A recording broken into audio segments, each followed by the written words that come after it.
Hollywood sold the Victorian era as afternoon tea and refined manners. The reality was something else. Arsenic in food, photos with dead bodies, kids working in mines, and doctors prescribing heroin for coughs. These were strange times your grandparents never mentioned. 23 documented facts in diaries and records from the time reveal the dark side that school books ignored. Subscribe to our channel and comment where you're watching us from. Number 1. You're looking at someone who was already dead when this picture was taken. In England in the 1860s, losing a child or a relative was so common that families developed a custom that seems disturbing today. They dressed their dead in their best clothes, positioned the bodies in natural poses, and sometimes even painted open eyes on closed eyelids. It was the only way to keep an image of the person who was gone, since cameras were expensive and rare. Many people were photographed only once in their lives, and that one time happened after death. The most shocking part is that some of these images look so real you can't tell who's alive and who's already gone. Children were the ones most often photographed this way because child mortality was brutal back then. Number 2. Did you know women in the 19th century took poison on purpose? It wasn't suicide, it was a beauty routine. In the Victorian era, having porcelain white skin became an obsession, so the industry saw an opportunity and came out with complexion wafers. Little wafers made with pure arsenic, the same poison used to kill rats. The ads promised perfect skin in weeks. What they didn't say, arsenic slowly built up in the body. First came stomach pains, then hair loss. Doctors back then didn't suspect a thing because the symptoms looked like other common illnesses. Thousands of women died without knowing the culprit was sitting right on their vanity. The scariest part? This product stayed on shelves for decades before anyone questioned it. Number 3.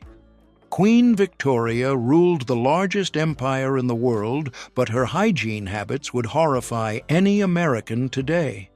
In England in the 1850s, even royalty only bathed once a month. It wasn't laziness. People believed hot water opened your pores and let diseases into your body. The result? A stench we can't even imagine. The solution back then was simple. Cover it all up with strong perfume. Ladies carried bottles of scents, and men wore heavy colognes. Meanwhile, cholera and typhus killed thousands in London.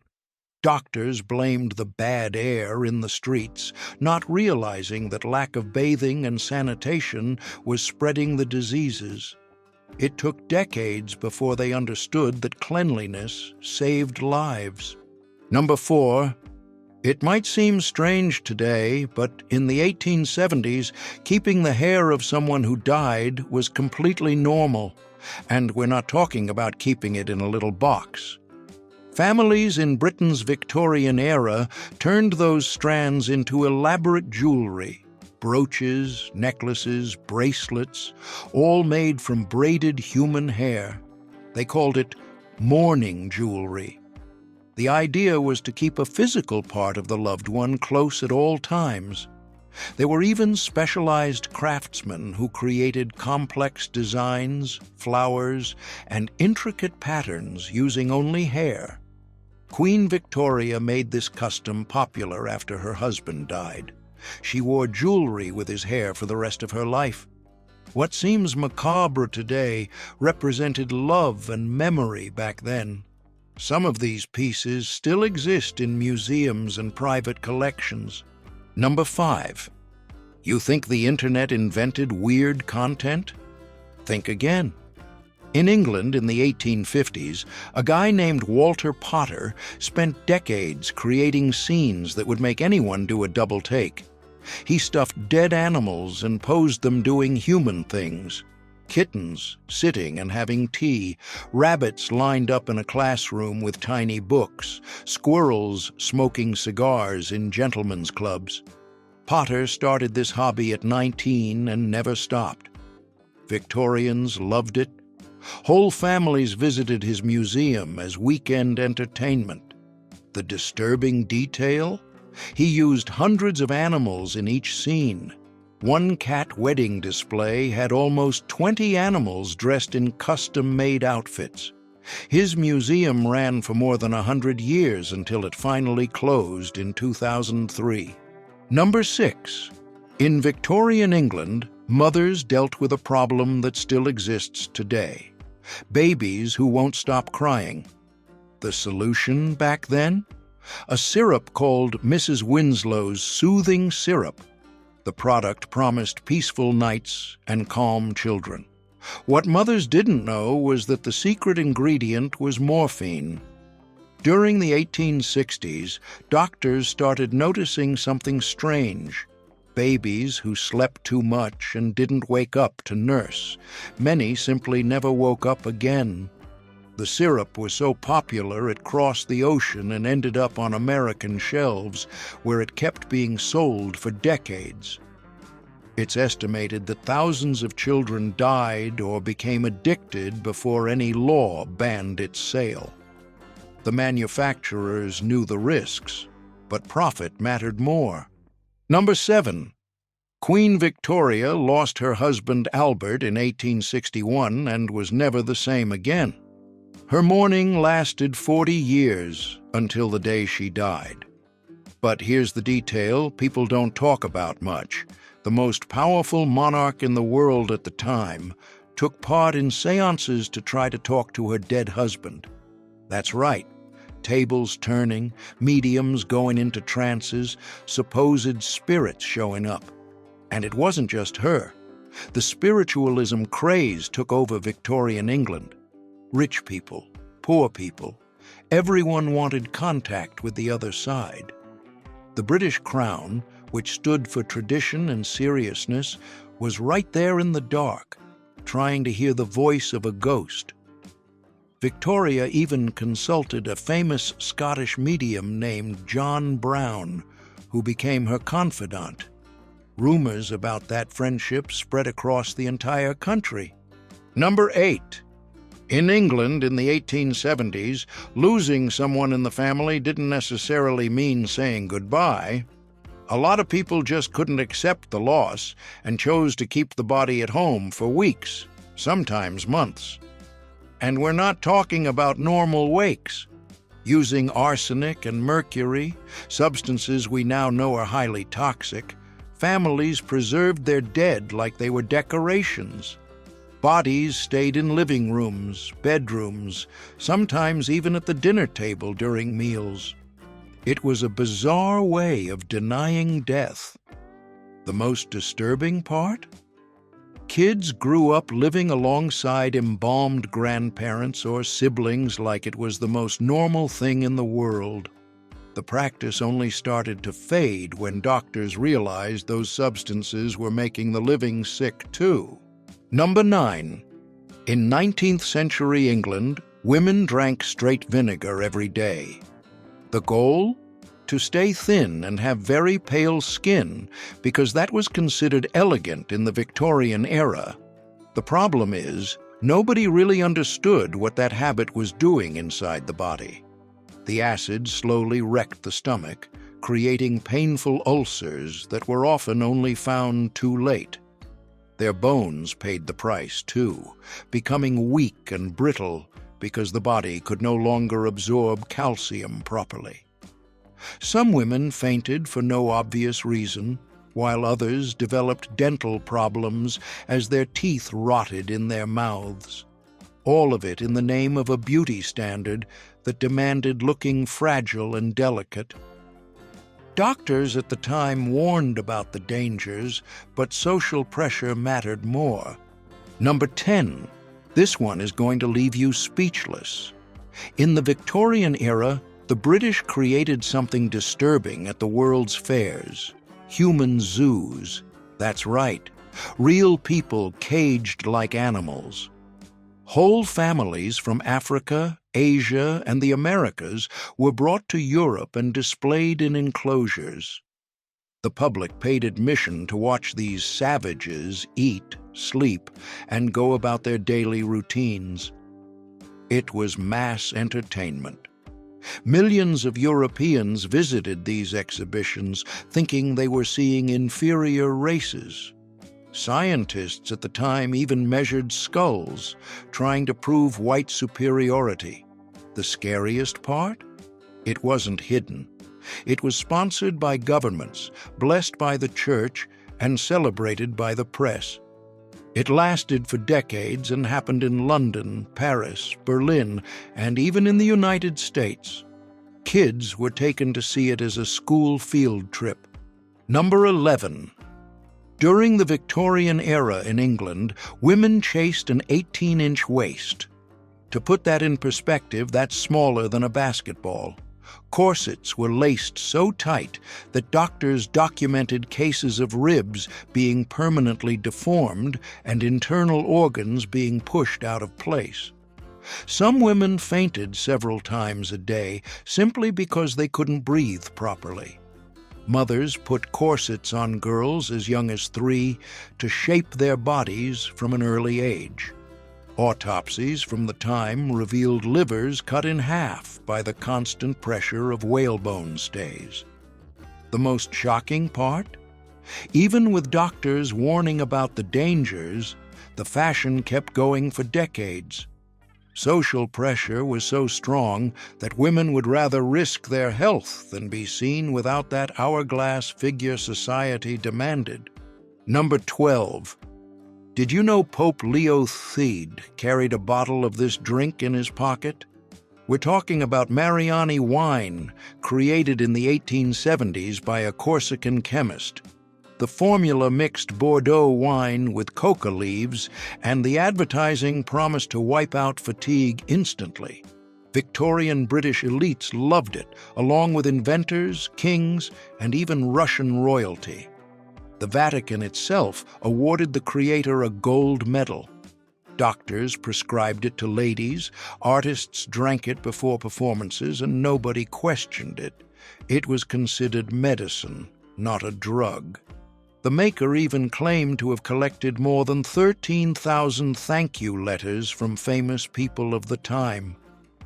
Only decades later did science understand why people couldn't quit this miracle drink. The secret ingredient created chemical dependence, but back then, that simply didn't exist as a concept. Number 13.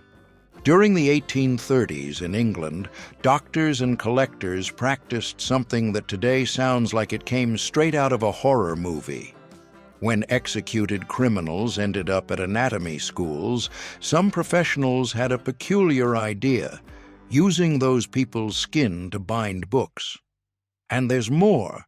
They preferred the parts with tattoos. Victorians saw it as a way to preserve interesting specimens and turn murderers into permanent objects of study. One of the best-known cases involves a thief named George Cudmore, whose skin became the cover of a book about his own trial. Today, some of these bindings still exist in libraries and museums around the world. The practice even had a technical name, anthropodermic bibliophagy. The most disturbing part is that it wasn't considered scandalous at the time. It was science. Number 14. In the late 19th century, Bayer released a product that promised to cure coughs and pain. The main ingredient? Heroin. That's right. The name came from heroic because doctors thought it was a powerful, safe medicine. The German company claimed it didn't cause addiction, unlike morphine. Mothers gave this syrup to their kids without a second thought. The ads showed healthy, happy children. But the reality was very different. Within a few years, hospitals started seeing patients with serious problems linked to long-term use. Bayer only stopped making it in 1913, when it became impossible to ignore the consequences. The product stayed on the market for more than 15 years before anyone questioned its safety. Today it sounds insane, but back then, regulation practically didn't exist. Number 15. In the 1890s, Victorian women had an obsession that sounds insane today, putting radium on their faces. The Radium brand sold creams that promised young, glowing skin, literally using radioactive elements in the formula. The makers swore the radiation stimulated cells and wiped out wrinkles. The problem was, nobody really understood what that did to the human body. Marie Curie had just discovered radium, and the substance became an instant craze.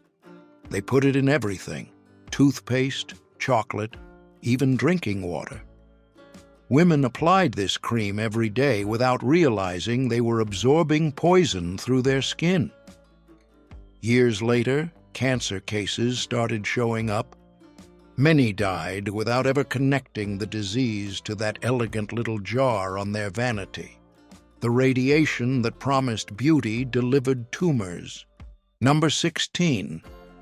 Even before doctors really understood how the brain worked, they were already drilling into patients' heads. In British asylums in the 1880s, doctors believed that boring into the skull could release the pressure that supposedly caused madness. The procedure was brutal and done without proper anesthesia. Patients were strapped down while primitive instruments pierced their bones. Many died from infection days later. Those who survived often ended up in a vegetative state or completely lost their personality. The most disturbing part is that these experiments paved the way for the ice-pick lobotomies that would become fashionable decades later. Doctors won Nobel Prizes for it. Desperate families handed over their relatives thinking they were helping. Psychiatry back then ran more on trial and error than on science. Number 17. You won't believe what Victorians in Britain did to feel younger. In the 1860s, they literally imported Egyptian mummies, ground them into powder, and mixed it into drinks. That's right, they drank tea with the remains of bodies that had been mummified for thousands of years. The belief was that the powder contained some kind of life energy from the ancient pharaohs. The trade got so popular that merchants in Egypt started faking mummies to keep up with European demand. Recent bodies were artificially aged and sold as ancient relics. Doctors at the time prescribed it as a legitimate remedy. It took decades before people realized they were basically consuming human remains with no real benefit, a bizarre chapter of medicine that history preferred to forget. Number 18. In Victorian Britain, doctors believed draining a patient's blood was the road to a cure. The theory? The body needed to keep its fluids in balance, and removing blood supposedly got rid of disease. In practice, doctors opened veins or used leeches, sometimes taking liters of blood from people who were already weak. The problem was, nobody really understood how the body worked. Patients came into the office with a fever or a simple infection and left even weaker. Many didn't survive the treatment. George Washington, for example, had nearly 2 liters of blood drained before he died. Doctors at the time swore they were helping, but they were really speeding up the deaths of thousands of people who could have survived just by resting at home. Number 19. In the Victorian era, kids were given dolls with the faces of dead relatives.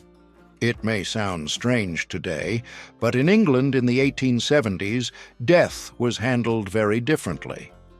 Victorian families had a whole mourning ritual that lasted for years, and children were part of it from an early age. Makers created custom dolls with the features of deceased family members, especially grandparents and siblings.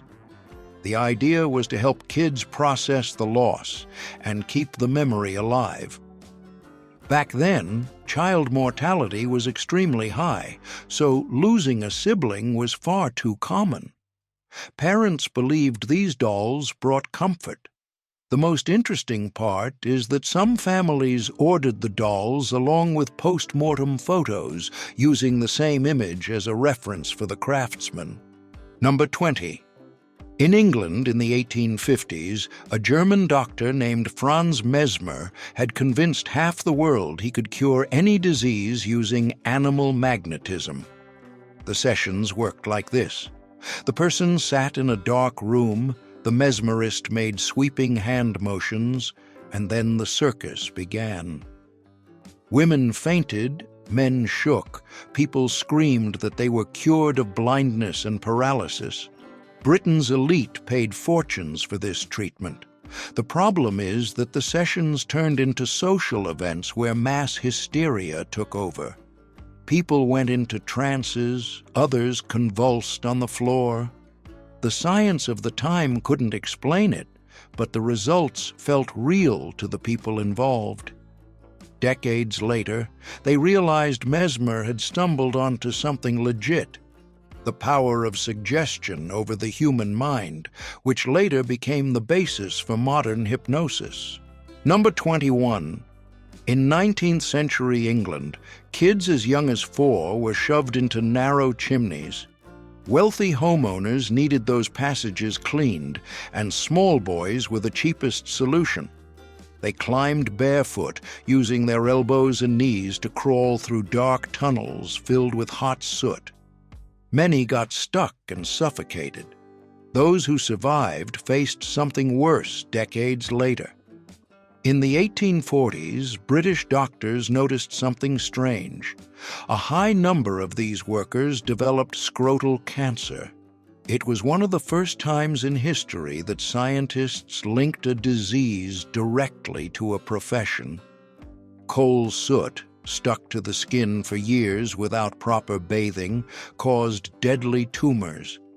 These boys paid with their lives for a service rich families didn't think twice about. Number 22. In Victorian England, women desperate for that tiny waist did something that sounds insane today. They deliberately swallowed capsules containing tapeworm eggs. The idea was simple and disturbing at the same time. The worm grew inside the intestine and stole part of the food the person ate. The result? Weight loss without stopping eating. Quack doctors sold these pills as a miracle solution, promising slim bodies with no effort. The problem is that nobody warned them about the real risks. These parasites could grow meters long and cause serious damage to organs. Some women developed cysts in the brain, and others simply died. Even so, the trend lasted for decades, showing how far the pressure for beauty standards could push people back then. Number 23. In the 1860s, P.T. Barnum built an empire by exploiting people with physical differences. He displayed little people, giants, and conjoined twins in his traveling shows. The public paid to see what they called freaks of nature. Charles Stratton, known as General Tom Thumb, was only about 3 feet tall and performed for Queen Victoria. Barnum made millions while these people lived in rough conditions behind the scenes. Victorian Britain loved this kind of entertainment. Whole families took children to stare at human beings in cages and on stages. Doctors at the time even charged money to examine these people in public. When someone died, the bodies were sold to museums and collectors. This chapter stays hidden in the back rooms of entertainment history. Subscribe to our channel for more videos like this, and comment which of these facts surprised you the most. And also, comment what you want us to talk about next.